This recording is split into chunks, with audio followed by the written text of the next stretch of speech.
Bir hədis var səbir barəsində. Bunu demək olar ki, hər birimiz eşitmişik. Məşhur hədisdir, əziz Peyğəmbərimiz sallallahu aleyhi və səlləmdən nəql olunmuş bir hədisdir.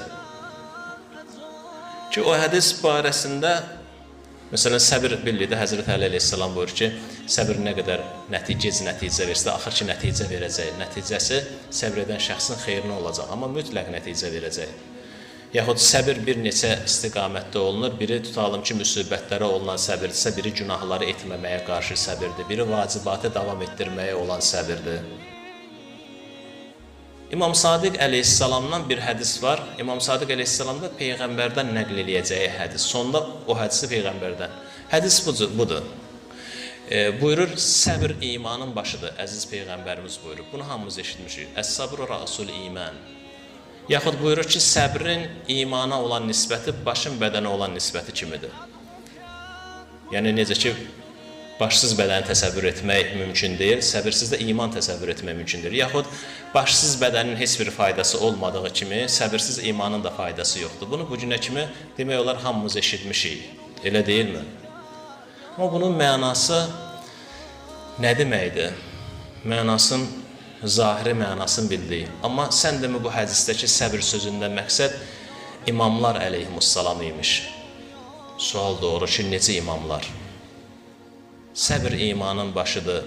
Səbrin bədənə nisbəti, səbrin imana nisbəti başın bədənə nisbəti kimi deyəndə Həzrət səbirdə məqsədi imamlarımız əleyhimussalamdır. Necə? Necəliyin bilmək üçün bilmək lazımdır ki, Həzrət Peyğəmbər bu hədisi nə vaxt deyib? Hansı hadisədən sonra deyib?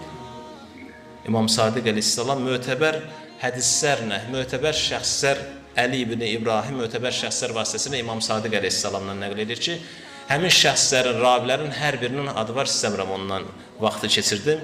Buyurur ki, ey həfs, mən səbərə qalilən, kim səbr etsə bilsin ki, səbr az müddət tələb edir.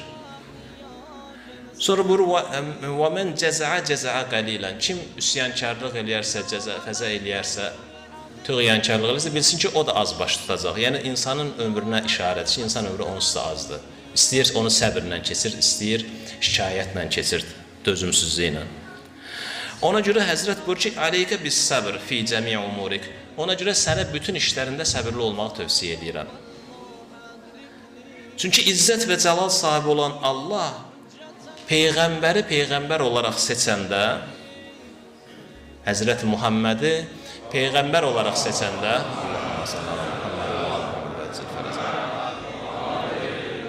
ona səbri və mehri